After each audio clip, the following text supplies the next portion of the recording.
আমার নাম শান্তা ফারজানা। আমি নতুন ধারা বাংলাদেশের সিনিয়র ভাইস চেয়ারম্যান হিসেবে দায়িত্ব পালন করছি। আপনার কাছে নতুন প্রজন্ম, অর্থাৎ এই নতুন প্রজন্ম কিভাবে স্বাধীনতা, মুক্তিযুদ্ধ বা যারা বীর মুক্তিযোদ্ধা ছিলেন তাদেরকে কিভাবে ধারণ করবে বলে আপনি মনে করেন?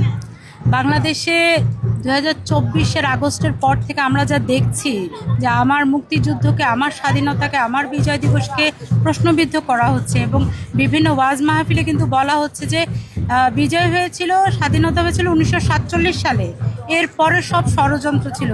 এখন এই ধরনের বক্তব্যের মধ্য দিয়ে কিন্তু আমার নতুন প্রজন্মের যে ভাই বোনেরা আছে তারা কিন্তু অনেকেই কনফিউজড হয়ে গেছে যে এখন তাহলে কি আমাদের মুক্তিযুদ্ধ ভুল ছিল? আমাদের 30 লক্ষ কি আসলে শহীদ হয়নি? 2 লক্ষ মা বোনের ইজ্জত কি আসলে মিথ্যা ছিল? এই যে নতুন প্রজন্ম অনেকে ভুল বুঝছে, অনেকে বলছে যে স্বাধীনতা সত্য নয়, হয়তো বা এই 24 জুলাইয়ের এটাই স্বাধীনতা, এটাই বিজয় দিবস। কিন্তু আমি বলবো না, ইতিহাসকে জানতে হবে। আমরা যদি আমার দেশকে ভালো না বাসি, আমরা যদি আমার মুক্তিযুদ্ধকে অস্বীকার করি, তাহলে দেশকেই অস্বীকার করা হবে। আজকের দিনে দাঁড়িয়ে আপনার কাছে মুক্তিযুদ্ধের তাৎপর্যটা কি?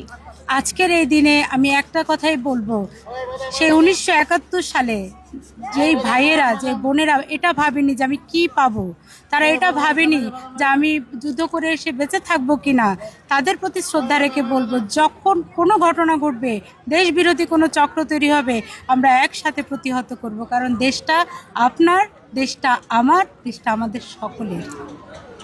আজকে যেভাবে মুক্তিযুদ্ধদের প্রতি শ্রদ্ধা জানানো হচ্ছে, আমরা জানি না যে আগামী বছরগুলো কিরকম হবে, কিন্তু তারপর আমরা জানতে চাই যে আপনি কিরকম বাংলাদেশ দেখতে চান। আমি বলতে চাই, যতদিন বাংলাদেশ থাকবে, যতদিন পৃথিবী থাকবে, ততদিন আমার মুক্তিযুদ্ধ থাকবে, ততদিন মুক্তিযুদ্ধের ইতিহাস বেঁচে থাকবে। আমার বিজয় দিবস, আমার স্বাধীনতা দিবস, আমার ভাষা দিবস ততদিন থাকবে।